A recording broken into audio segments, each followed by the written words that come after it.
नमस्कार दोस्तों, मैं आपका दोस्त महावीर ग्रीन स्टार चैनल से फिर आपके सामने लेकर आया हूं एक और अच्छी सी वीडियो। मेरी इस वीडियो को देखने से पहले मेरे ग्रीन स्टार चैनल को सब्सक्राइब करें, बेल आइकन का बटन है उस पर क्लिक करें ताकि आप मेरे चैनल से जुड़ जाएं और जब भी मैं कोई ऐसी वीडियो बनाऊं उसका नोटिफिकेशन आपके पास पहुंच जाए। तो दोस्तों लाइक करें, शेयर करें, कॉमेंट करें। शुरू करते हैं आज की video. Very very important video है। BA final year 6 semester political science, option 2 international organisation. उसका क्वेश्चन है 3rd यूनिट का, अंतर्राष्ट्रीय विवादों को शांतिपूर्ण ढंग से सुलझाने की विभिन्न विधियों का वर्णन करें। तो इस वीडियो को शुरू से अंत तक जरूर देखिएगा और ये आपको नोट्स कैसे मिलेंगे इसके बारे में मैं वीडियो के लास्ट में बताऊंगा। तो शुरू करते हैं आज का क्वेश्चन कि संयुक्त राष्ट्र संघ का मूल उद्देश्य अंतर्राष्ट्रीय शांति और सुरक्षा को कायम रखना है। चार्टर के अनुसार यह दायित्व सुरक्षा परिषद को सौंपा गया है और विशेष परिस्थितियों में महासभा भी इस कार्य पर प्रभावशाली योगदान कर सकती है। संयुक्त राष्ट्र संघ विश्व शांति व सुरक्षा को खतरे से बचाने के लिए सर्वप्रथम वार्ता, समझौता, संधि, मध्यस्थता, पंच निर्णय, न्यायिक समाधान, क्षेत्रीय संस्थाओं तथा प्रबंधों का सहारा लेकर अथवा अपनी इच्छा अनुसार किसी अन्य शांतिपूर्ण तरीके से अपने विवादों का निपटारा करने का परामर्श देता है, जिनका वर्णन इस प्रकार है। अब है शांतिपूर्ण समाधान के साधन। नंबर 1 वार्ता यानी बातचीत करना। कि अंतर्राष्ट्रीय विवादों के समाधान का सबसे प्रमुख सर्वश्रेष्ठ उपाय है परस्पर बातचीत अथवा वार्ता करना। प्राय राज्यों के बीच सीमाओं के संबंध में, लेन देन के संबंध में कई तरह के विवाद झगड़े हो जाते हैं और इन विवादों को लेकर आपस में लड़ने की बजाय वार्ता यानी बातचीत द्वारा इन्हें सुलझाया जाने का प्रयास करना चाहिए। अतः यह अंतर्राष्ट्रीय शांति और सुरक्षा का सबसे उत्तम साधन है। सेकंड है मध्यस्थता।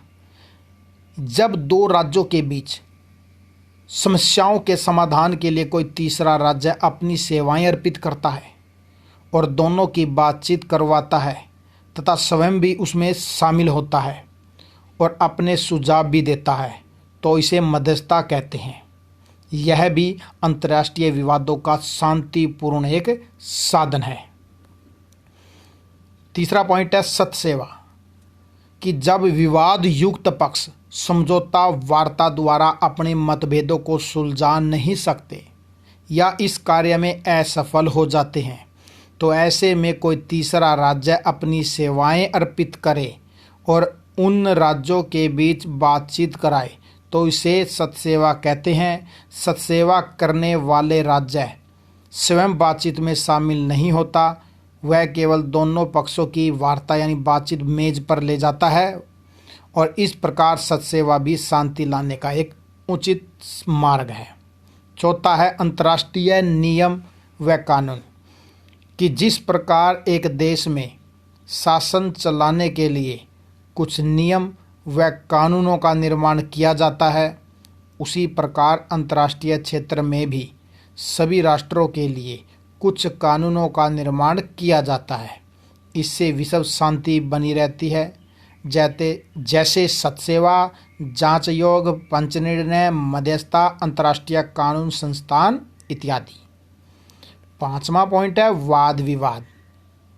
कि सुरक्षा परिषद अथवा महासभा कोई भी सिफारिश करने से पहले विवादित पक्ष के प्रतिनिधियों को लिखित और मौखिक रूप से अपने दावे पेश करने को कह सकती है। इस प्रकार उन्हें एक ऐसा मंच प्रदान करती है जहां वे स्वतंत्रता पूर्वक अपने गिले शिकवे प्रस्तुत करते हैं और द्विपक्षीय कूटनीति के माध्यम से ऐसी स्थिति में पहुंच सकते हैं जहां विवाद के समाधान संबंधी कोई समझौता हो सके। छठा है पंच निर्णय। कि अंतर्राष्ट्रीय झगड़ों को शांतिपूर्ण विधियों से तय करने के लिए पंच निर्णय प्रमुख विधि है। 19वीं शताब्दी में पंच निर्णय की प्रक्रिया विवादों के न्यायपूर्ण और समानतापूर्ण समाधान हेतु एक सम्मानजनक साधन सिद्ध हुई। सन 1872 में ग्रेट ब्रिटेन और अमेरिका के बीच अलबामा संबंधी विवाद का हल जनेवा में पंच निर्णय द्वारा किया गया। इसी सफलता से इन उपायों को पूर्ण लोकप्रियता प्राप्त हुई पंच निर्णय द्वारा न केवल तथ्यों की खोज की जाती है बल्कि कानूनी मसलों को भी सुलझाया जाता है। अब है 7वां पॉइंट, न्यायिक समाधान। कि विवादों का न्यायिक समाधान अंतर्राष्ट्रीय न्यायालय के माध्यम से किया जाता है। चार्टर की धारा 94 में यह व्यवस्था है कि अगर कोई पक्ष न्यायालय द्वारा दिए गए निर्णय को नहीं मानता तो दूसरा पक्ष सुरक्षा परिषद का सहारा ले सकता है। फिर उसके विरुद्ध कार्रवाई करना सुरक्षा परिषद का उत्तरदायित्व बन जाता है।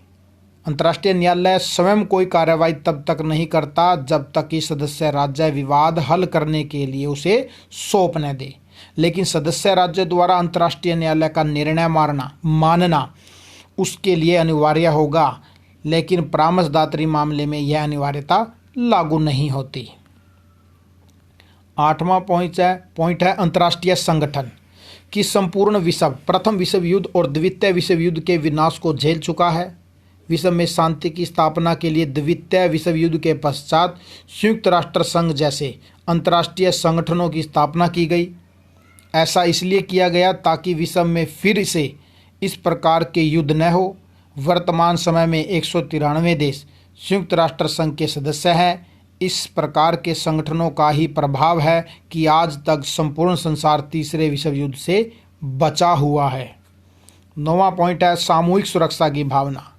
कि सामूहिक सुरक्षा के सिद्धांत के अंतर्गत विश्व के अनेक देश मिलकर कुछ संगठनों की स्थापना करके एक हो जाते हैं। यदि किसी एक देश पर आक्रमण होता है तो इसे सभी देशों पर आक्रमण समझा जाता है, तो सभी मिलकर उसके विरुद्ध कार्रवाई करते हैं। आज अमेरिका एक शक्तिशाली देश है, विश्व राजनीति पर उसका वर्चस्व बढ़ता जा रहा है और संयुक्त राष्ट्र संघ भी अमेरिका के आगे मूक दर्शक बन जाता है। अतः विश्व शांति को बनाए रखने के लिए सामूहिक सुरक्षा की भावना एक महत्वपूर्ण साधन की भूमिका निभाती है। 10वां पॉइंट है अवरोधक कूटनीति। कि अवरोधक कूटनीति की धारणा का बहुत अधिक महत्व शीत युद्ध की स्थितियों को शांत रखने में है। अवरोधक कूटनीति का उपाय शांतिपूर्ण समाधान का पूरक है। इसका प्रमुख उद्देश्य विवाद में तनाव को कम करना है एवं स्थिति को बिगड़ने से बचाना है। तो दोस्तों, आज की वीडियो, आज का क्वेश्चन यही समाप्त होता है। मैं आशा करता हूं मेरे द्वारा दी गई जानकारी आपको अच्छी लगी होगी। वीडियो अच्छी लगी है तो लाइक शेयर कमेंट करना मत भूलें। चैनल को सब्सक्राइब करें। अगर आपको इस नोट्स की PDF फाइल चाहिए तो आप मेरे व्हाट्सएप नंबर पर मैसेज कर सकते हैं, मैं आपको इसकी PDF फाइल भेज दूंगा। तो दोस्तों, फिर मिलते हैं नेक्स्ट वीडियो में नेक्स्ट क्वेश्चन के साथ। जय हिंद, जय भारत, धन्यवाद दोस्तों।